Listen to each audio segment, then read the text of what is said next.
So I went to the library for the first time in months. And I have to say that I did a lot of damage. So I have to admit that I don't go to the library very often. I probably should, because my library has a really great selection of books, especially young adult books.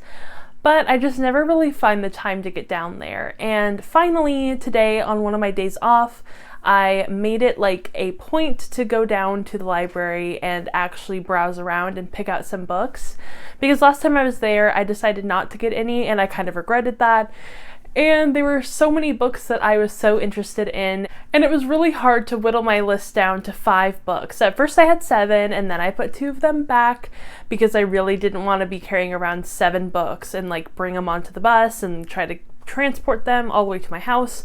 It's just a whole ordeal, and I really only wanted to do like 5. So I figured that 5 books would be a really great idea, and they're all books that I feel like will fit in with the mood that I'm in. I've been in a really strange reading mood like for the past month and a half, and it's really been killing my vibe lately, which is really unfortunate.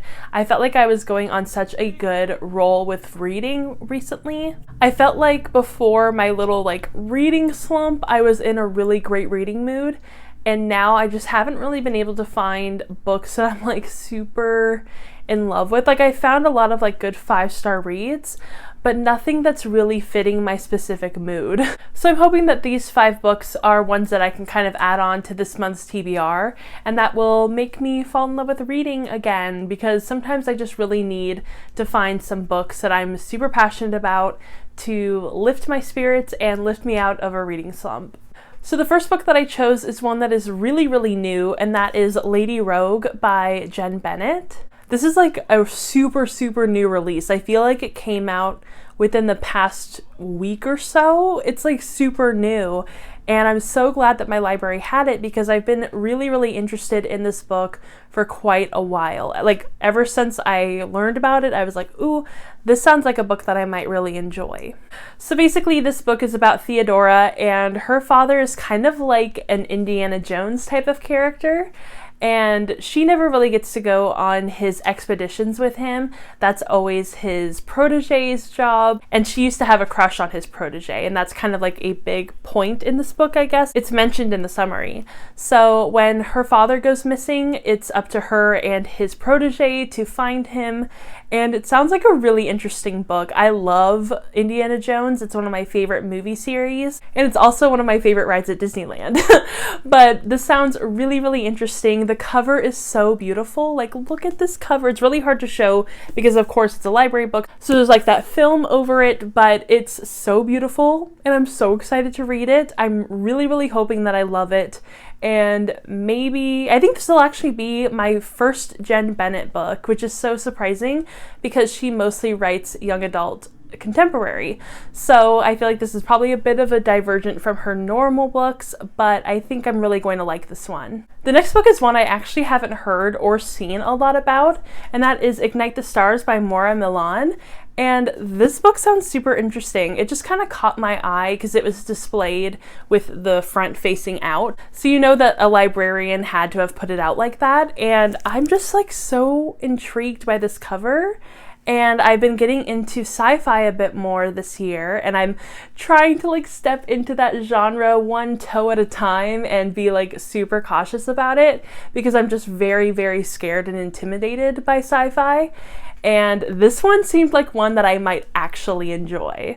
So this book sounds like it's about this girl named Aya, and she is a villain or a villainous kind of character. She's more of an antagonist within this universe or galaxy, and she ends up getting captured by the Commonwealth, and it seems like she has to try to find a way out of the Commonwealth, and that's all I can really gather from the summary. It sounds really interesting, and I was especially drawn to this book mainly because the main character sounds like a villain, and I love reading about villains. I love anything that has to do with a character that is kind of morally gray, or even just morally antagonistic, or even like just all the way just immoral. I like really love those kind of characters. So I'm really, really intrigued to see how that character is dealt with within this book. It just sounds really interesting. I don't know. And I think villains work really well in sci-fi. This is like my favorite kind. So the next book is the only contemporary that I ended up picking up today, and that is Here We Are Now by Jasmine Warga. I can't read this font for some reason. Jasmine Warga. It looked like a V for a second.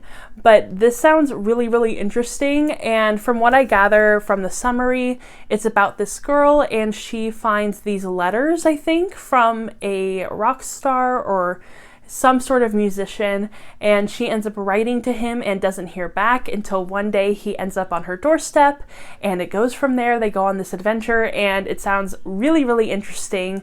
I've never seen this book before, ever, so I don't know if it's new or when it came out, but it looks so interesting, and I love the cover with all the different people on it. And I really love books about music, so I'm hoping that I love this book as well. I have loved Daisy Jones and the Six. I have loved Kill the Boy Band. I have loved Grace and the Fever, so I'm really hoping that this is another music-oriented book that I end up really enjoying. So the next book that I picked up is one that has caught my eye quite a few times before, and that is The Winter's Promise by Christelle Dabos. And this book has always just sounded so interesting. The cover is always catching my eye and it's just so intriguing. And I know that this has been translated from French, and I haven't read a translated work in a really, really long time. So I'm super interested in reading this book. So it seems like this book has a lot to do with politics and magic, and those are two words that are super huge buzzwords for me. Anything that involves magic or politics is going to be something that I'm really interested in, and I just love political intrigue in a fantasy world. I don't know why. It's one of my favorite things. It's something that I look for in a lot of my fantasy, and I just really love it. And I'm pretty sure that this main character has some magical abilities, and she's also engaged, which is something that you don't really see a lot in young adult fiction. I've only read a couple of books where the main character is either engaged or married already, and I'm really interested in that kind of character dynamic.